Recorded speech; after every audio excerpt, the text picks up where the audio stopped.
Yo guys, what is going on? Welcome back to another video on the channel. Now, we do a couple custom tactic videos on the channel. We always do this. We always check out what's going on with the game, and I always share with you guys my tactics that I really like. I have established this year a great 4-1-2-2 narrow and a great 4-4-2 tactics. If you want to check those out, you can.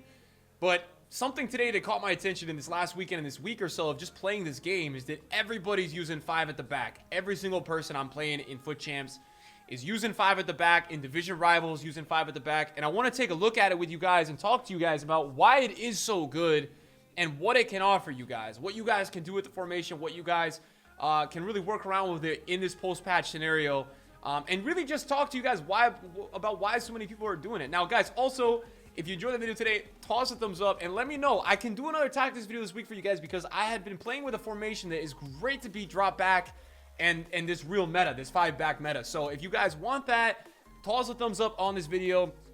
But today we're going to be focusing on why the 5-back meta is ruling FIFA right now, why it is taking over, and let's get into it. So really guys, the 5-back, a lot of people at the moment are running 5-3-2. That is the main one. It's the main culprit of formations, and the reason the 5-3-2 is so good in this game is because when you take a look at the way your team is going to defend, right?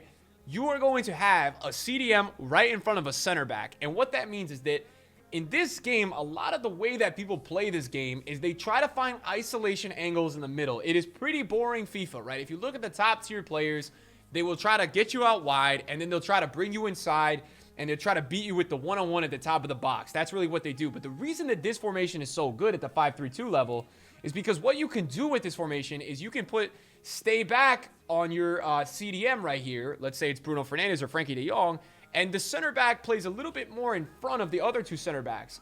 So really what happens is people can't make that downwards pass inside, and even if they do, you have two center backs covering even that middle center back if somehow your CDM and center back doesn't get the ball.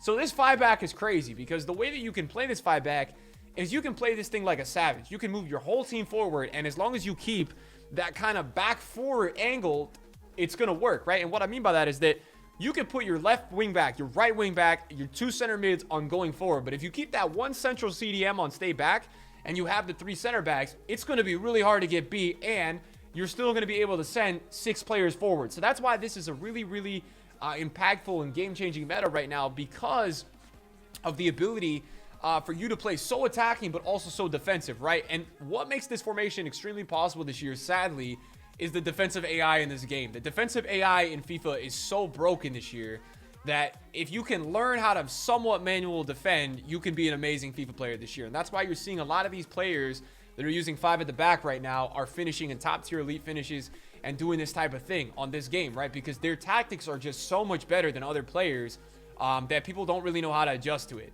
So really guys, when we take a look at it, I wanted to put this to the test for you guys. I wanted to see how this formation was. Am I going to use this formation for FIFA? No, it's boring. I like changing my formations. I like using different formations. I don't make much of it. I also don't sweat meta FIFA. I don't do that, but a lot of people do, and there's nothing wrong with that. So really, guys, I had been testing out for the last week a 5-2-1-2. Now, what is the difference between the 5-2-1-2 and the 5-3-2? Well, the main difference is that the 5-2-1-2 gives you the option to have a cam. So if you play a 4-1-2-1-2, this is a formation that you will like a lot because you're going to get, basically, if you take a look at the team, you have a 4-1-2-2 in the middle, right? You can see it. You've got the 2 center mids, you've got the cam, that's 2 strikers, and the difference in terms of why this formation is crazy is because you can have 2 wide players in this formation going back and forth, and even if they get caught out, you've got center backs to cover.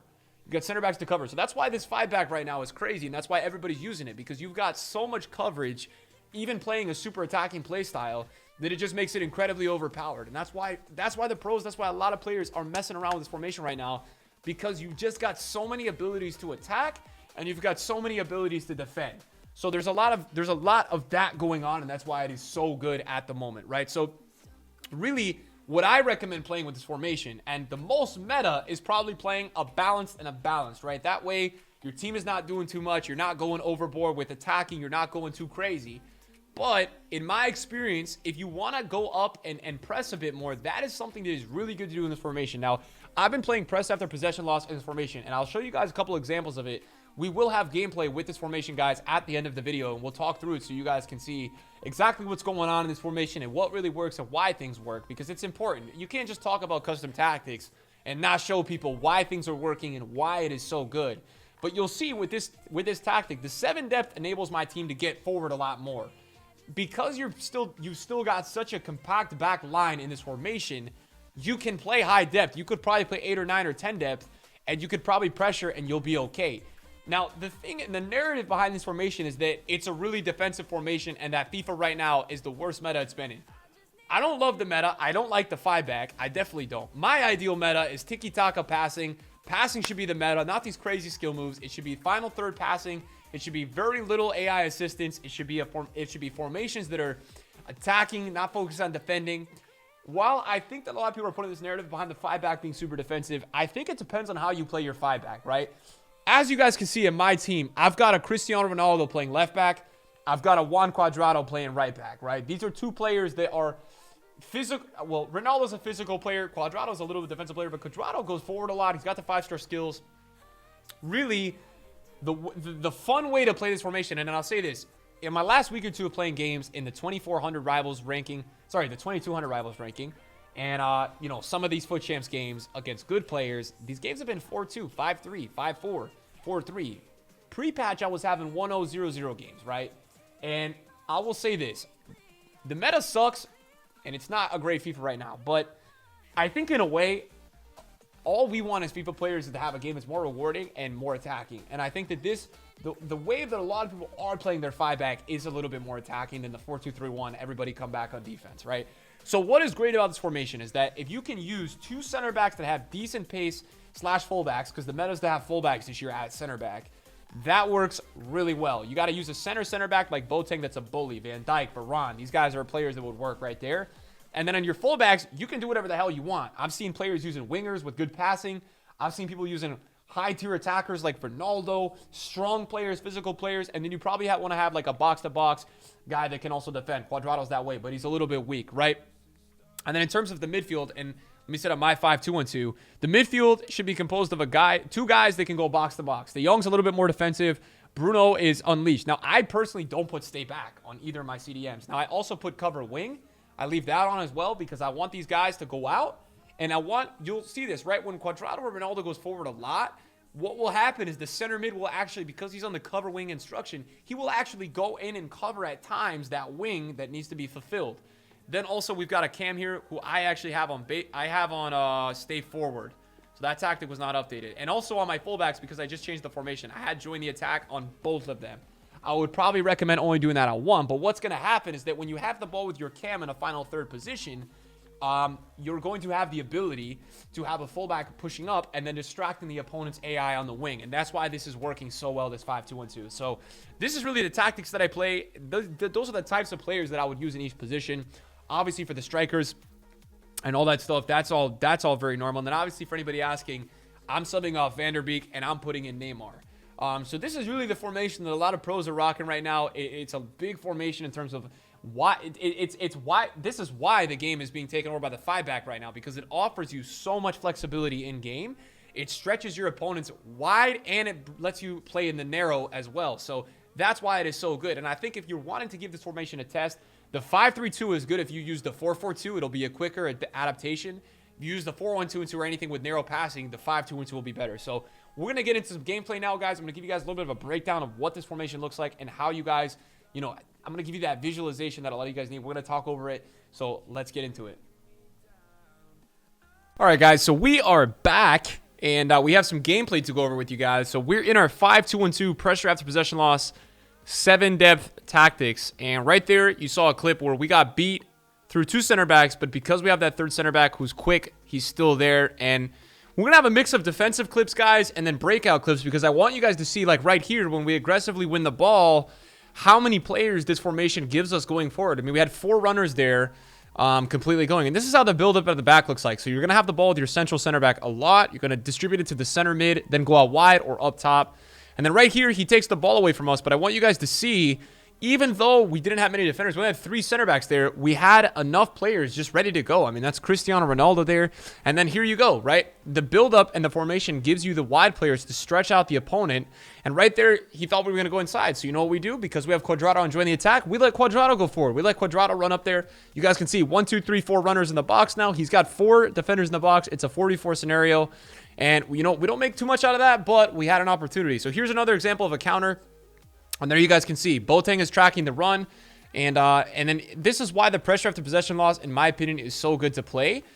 Because you win the ball in parts of the field that are higher up. And this is what the best players do this year. They win the ball up in the field, and then they get easy chances. And right there, we're able to create and, you know, get that chance there. And again, when you have runners in the box there, just like that, we have to heel to heel because he's predicting with Varane that we're going to go back inside of Messi. Or sorry, back inside of Neymar. Another scenario where we're kind of getting countered here. And even though he was offside, you guys can see there, the point of that clip was to show that Kleber was actually able to catch up and get into that position, even though he was in an offside position. And here we go. Ronaldo enjoying the attack, right? Bruno plays it out wide. Look at this in the middle. 4v3, 4v2, 5v3 now. And this is the scenarios you're going to get in. You're literally suffocating your opponent. And I actually was too slow on this attack. I should have done faster. I should have been way faster on this attack. But again, pressure after possession loss, right? We're up in this formation in this shape. And yes, he breaks the first layer. But what it does is it forces him to have to play very fast inside. And he plays a crap pass because he's having to play too fast because of our possession loss. I lose the ball there because we have another midfielder in the middle. We're able to get that quick pressure there and get the ball back. And we get an easy goal off that. He's trying to drive there. Kleber's able to cut it out. And here's the build out of the back that we talked about, right? You're going to find your center mid. You're going to get up top with your 2 strikers. And if you need the time, then you go out wide, right? We take it out wide. We have wide open running lane with Cuadrado. We hit a body fade inside, a little directional nutmeg, and we miss it because of Cuadrado's 3-star weak foot and poor finishing. But the creation was there. All right, we lose the ball here in an attacking scenario. He's going ahead. He's countering us. And, well, he has to play the ball pretty out wide because he's got nothing in the middle. We've got our 3 center backs there.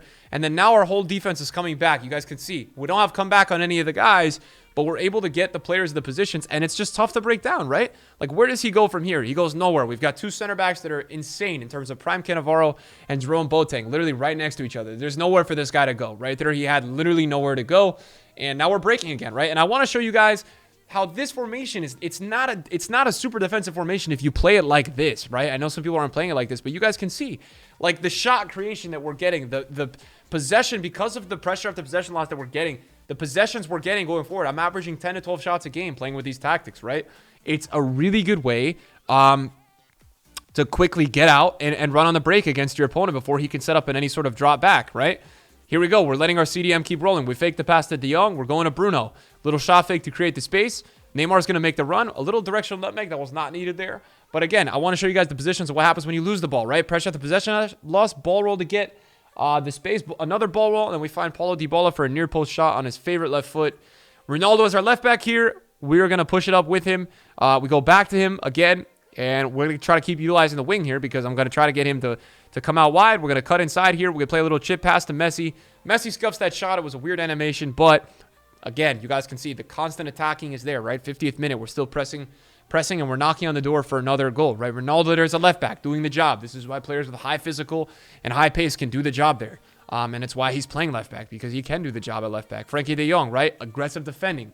I think my tactics here, they're going to really showcase aggressive defending. But this is why the 5-back is so meta. This is why all the pros are using it, guys. You're seeing it on full display. If you can use pressure, you can win the ball back in really, really promising scenarios to go ahead and attack. And you can get really nice attacks here, right? We're getting a lot of 3v2s, a lot of 2v1s, right? We're having a lot of these scenarios here. And even when we lose the ball, we're able to kind of drop into our shape and get back, right? Even if we get beat through our first layer or two of press, we've got these 3 center backs right here. Look, even at best there, he's got a 3v3 and he can hardly break our back line. So it's an amazing formation to play. You know, and I understand now after using this for a little while, I get why the pros are going crazy about this formation, because not only do they get the defensive support because the AI is insane this year, there's a lot of attacking in this, man. There's a lot of areas to attack and a lot of ways to play. So thank you guys for watching, and I'll see you guys later. Peace.